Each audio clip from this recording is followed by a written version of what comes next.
another timetable. There are two timetables. Yes. Okay. What's the difference? I will explain you. Just go through.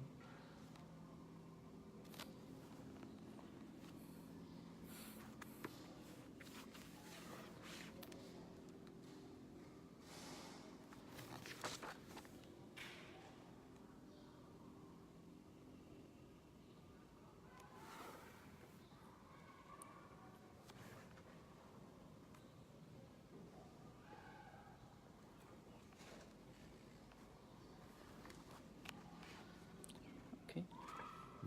Yeah. So can you give me? Then I will give you back. So let me explain you. The reason of having two timetable is one is for volunteer and volunteering and meditation. So they practice both.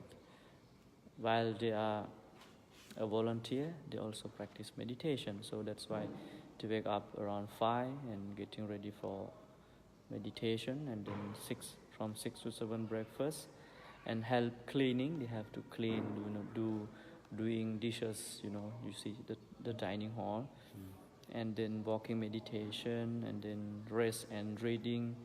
If interested, they can practice. And then 10 to 11:30 lunch and help cleaning again. Then to 11:30 to 12 walking meditation, and then 12 to 2 o'clock rest. 2 o'clock individual practice. They can practice meditation here or in their room. And then from 3 o'clock to 4, afternoon, discussion with teacher about Buddhism, about the practice. And then walking meditation, like they can go to we call it the small forest in the backyard, so they can have a walk there.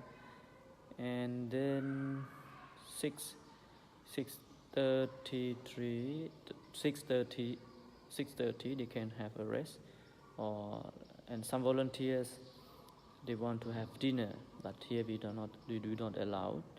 So, and then 3 and from 7 to 8 they have to teaching English for monks and nuns. So they have to teach English, for nuns and monks. And from 8 to 10, rest, reading, or individual practice. They can practice or they can read. This is the normal. And then others you have to go through. So this is we call it timetable for 7-day meditation retreat. If anyone come for meditation retreat, only for meditation, they have to follow this timetable. 4 o'clock you have to get up, and until 4:30 you can get ready. Then 4:30 you have to come here and you can sit for meditation. Then 6, 7 breakfast, then 7:30 walking meditation, and 7:30 to 8:30 discussion. From 7:30 this time to 8:30 can discuss with the teacher.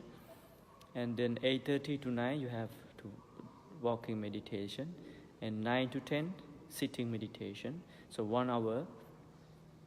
And 10 to 11 lunch again, and from 11 to 1:30 you can rest. And then 1:30 to 2 o'clock you can walking meditation. And 2 o'clock from 2 o'clock to 3 o'clock discussion with the teacher again, because you might have so many questions related to the practice, related to the Buddhism and its culture. And then 3:30 walking meditation, 3:30, 4:30 sitting meditation, 4:30, 6:30 1 hour rest and having some drink because we don't have dinner. Then 6:30 to 9 individual practice, you can practice in your room. And then 9, then after you can rest, individual practice, and going to bed. So this is the normal timetable for those who come for purposely and only for meditation.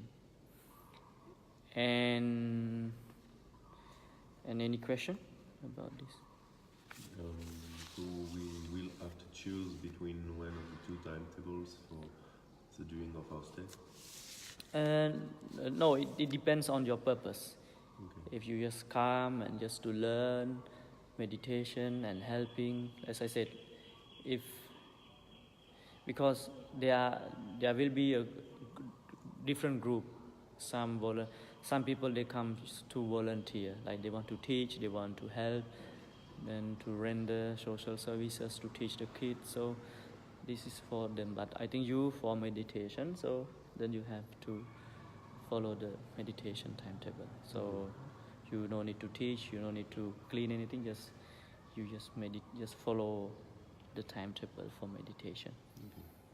Okay, and this newly designed by me because yeah.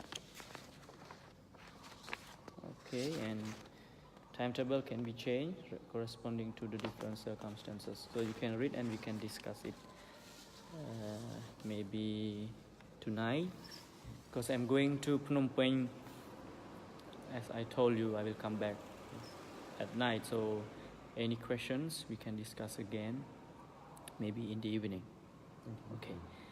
So may I know about yourself? I mean, about yourself and your work and experiences related to meditation and about Buddhism. Can you explain me that? Yeah.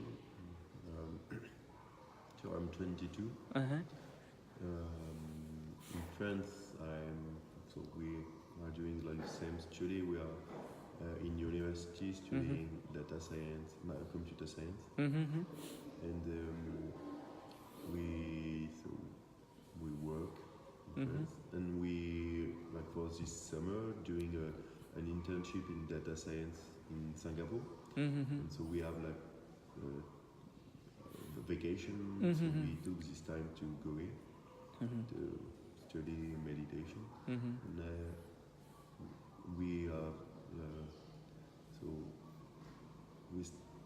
I started meditation like it was 8 months ago, 9 months ago, through applications like a mobile phone. Okay. And so 10 or 20 minutes per day. That's all. Yeah. So sometimes like some weeks I don't do a lot, and some weeks it's really like regular every day. It means that you never attended or any meditation workshops or any meditation retreats. Okay, thank you. Yeah? So it's pretty similar for me. I'm 20 years old, same school. Same school. I discovered meditation with like after a yoga class when I was a kid, and I kept sometimes practicing like myself for really short sessions because it was not able to do it longer, and through mobile applications too. Okay. And maybe for like less than a year, like starting to meditate roughly daily if I could, for 10 or 20 minutes. Oh, okay. So same experiences. Yes. Yeah. Okay. So about me, I have been in this life more than like 20 years, and I've been in Sri Lanka from 1999, and I came to help here to teach some foreign friends, like starting my service in March of this year. But off and on, I go to Sri Lanka. I have to come back because I'm running a center in Sri Lanka. So I started meditating from our training when we was a young monk. We have morning session, and then we have twice a week in meditation hall, but around 30 minutes a day. But I keep practicing, but I really put my entire effort for the practice after I completed my first degree. in psychology. Then I went to the forest monastery. Then I avoid everything like using the phone, using the mobile, reading the books, and I stopped everything. I went there like for 1 week meditation retreat from 4 o'clock until 10, 11 o'clock at night. So only practicing walking, sitting, walking, sitting. So yeah, this is the way I practice. But now I do sometimes, it depends on the schedule. When I'm very busy, I cannot meditate. Then I just read and I do something. But normally I meditate every day in the morning from 5:30 to 6:30, and sometimes. And we also go for meditation retreat to teach. So during meditation retreat, even we are the teachers, we have to meditate also, and we have to get up like 3 o'clock, 3:30 normally. Then we start 4 o'clock. Then we have to meditate, we have to teach. So now meditation is a part of my life, and from my experiences, in Buddhism, the purpose is to reach enlightenment, but normally, like when it comes to the real practice, we just want to balance our emotions, our thoughts. Like in Buddhism, we want to create like more sources within, because sadness and happiness are the state of mind. So and they are created within our mind. So if we want more happiness, we have to create within. So this is the purpose. So meditation is a technique. Many words: calmness, tranquility, concentration, mindfulness, many words. And there are many meditation techniques in the world. As you said, because I use the phone, and there's an app. I know that, like how to take your breath and how to hold your breath. And in yoga, you have kinds of breathing exercise. So let me very briefly explain you. But in Buddhist meditation, we have two kinds of meditations. One is tranquility. Tranquility means just to calm down your mind, just to calm down your thoughts, just to calm down your emotions. And we have another kind of meditation. We call it insight meditation. I think if you have ever heard the term Vipassana, Vipassana meditation. So insight meditation is another technique. Like from my understanding and from the technical term itself, Vipassana implies that it kinds of wisdom meditation to change the way you interpret even your thoughts, even the outside circumstances, to change the way you think, to change the way you see the world. And so this is the entire technique. But even it is either tranquility or insight meditation, Buddhist meditation is based on, I just want to share the knowledge, I think, It based on mindfulness. It is clear? Either tranquility, either insight, it is based on mindfulness. Mindfulness, in Pali we call it sati. Sati, S-A-T-I. Sati. So in English translation is mindfulness. In Buddhism we call sati. So either tranquility or insight, Buddhist meditation is based on mindfulness. And there are many techniques for meditation. We call objects for meditation. But mostly we use is for everyone. And the best effective meditation technique is, we call it a breathing exercise. Call it breathing exercise. In Pali we call it ana. You can write later. Anapana sati. So sati means mindfulness. Anapana means breathing in, breathing out. inhalation, exhalation. Yeah. So simply, so the technique is very simple. It is not like anything in yoga. It is not like anything in the apps. It is very simple technique, but you have to learn. You have to first. Buddha said you have to find 3 places suitable for your meditation. 3 places. One is forest, not a deep forest, like very silent, serene forest. And then under the tree, you have to find any kind of the tree that no one is around. And the third one is silent or empty houses. So it means that where you can meditate, no outside disturbing circumstances. Okay? So you have this place, you can meditate. And this is the 3 things. And then for breathing exercise, you have to sit down with your cross leg. So it depends on, like some says, like full lotus, half lotus, but you have to make sure that it is cross-leg. But if you cannot sit in lotus position or half lotus position, you can sit any kinds of cross-leg you are familiar with. But you have to make sure that you feel comfortable with the position. Okay, it is clear. You have to feel the comfortability with your posture. And then after keep your body, like after you sit with cross leg, you have to keep your body straight. Yeah, you have to keep your body straight.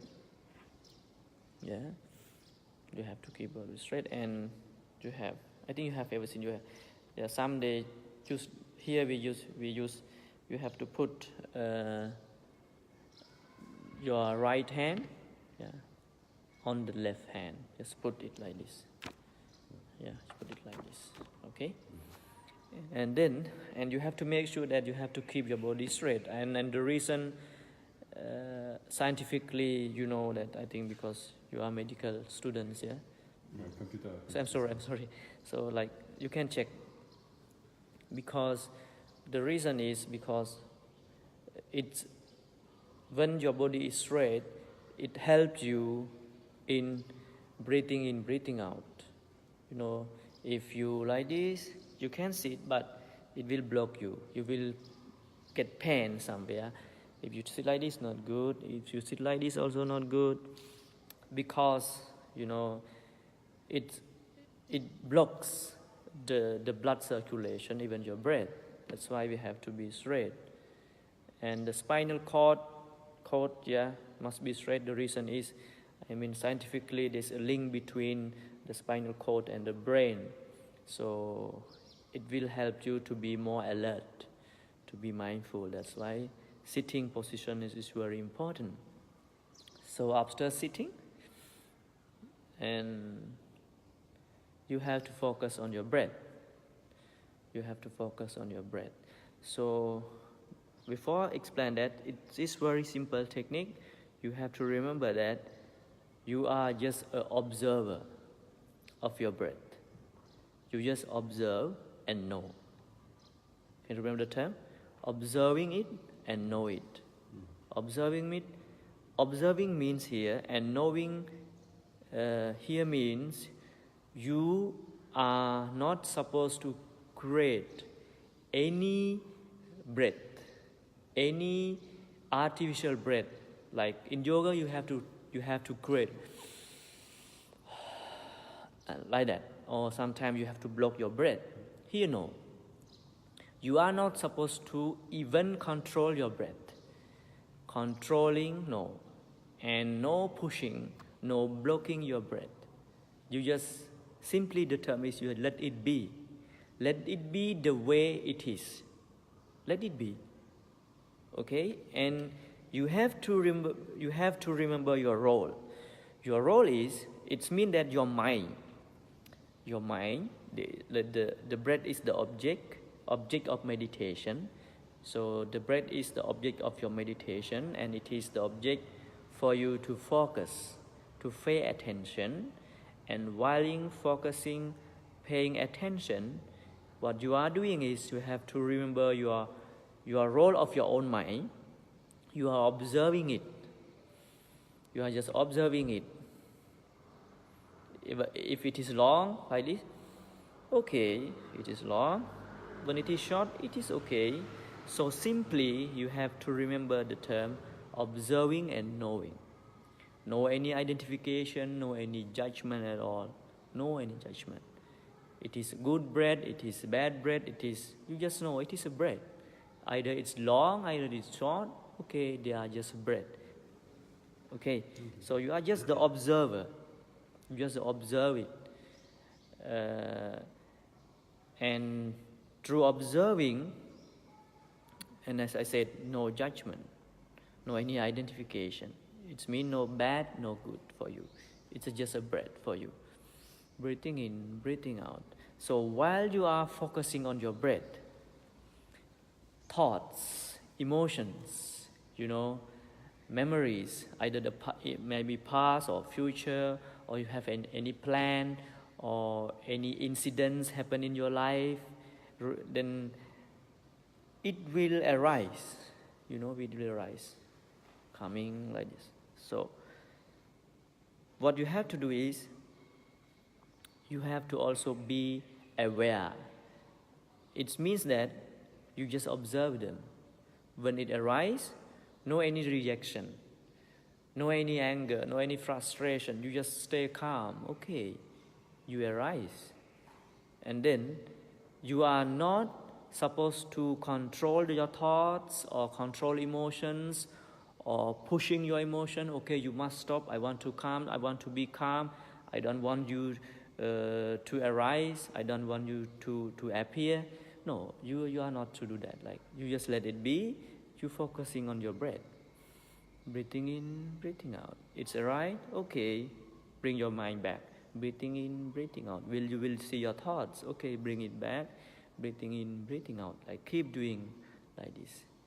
And the purpose is not blocking your thoughts or stopping your thoughts. No, let them arise. You do your job. So it is a simple technique. We can discuss more after you practice in the evening. So simply let me explain again.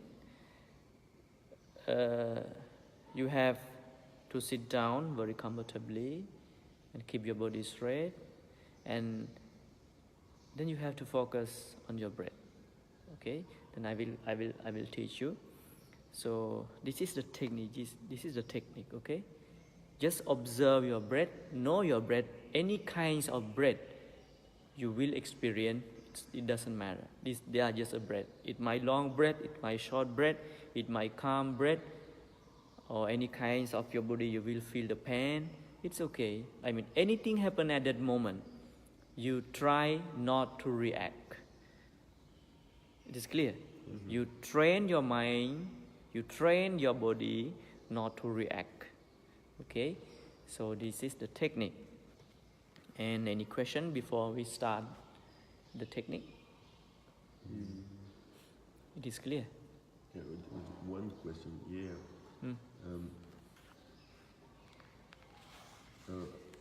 When we try to not to just pay attention, to observe, and we try not to block.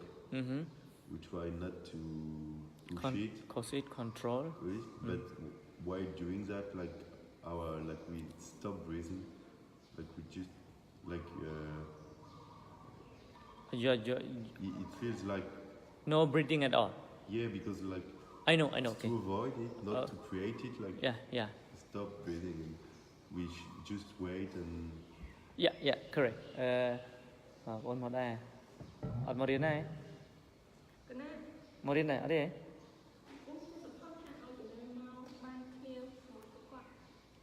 Tí nữa nè.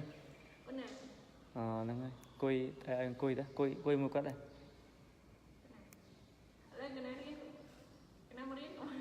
Ế? Chết chọc ấy nè. Tí tiết này, chăm tiết trong bọn tờ quỳ. Này nè. Điệp trong cái lấy cho nó bằng. Nơi kháng nó có bàn này. Okay, okay, let me explain, yeah. You are not controlling, you are not creating any breath, like, okay, you just start, just stay calm, stay relaxed, breathing in, breathing out, then sometimes you know that you are breathing very long, like, sometimes like, it's the nature of our lung system, then sometimes very short. So, you just to observe it, not control it, and you say again, you will reach the state that you even don't feel your breath. It doesn't mean that you are blocking or you are stopping breathing. No. It means that our mindfulness is not that sharp to feel the breath. It's that tiny, it's that subtle within. You get the point? Okay. It's very subtle. So as you said, what you have to do is, you have to wait. Okay, it will come back. Yeah, so what I want to say, it is a circle. This is a circle.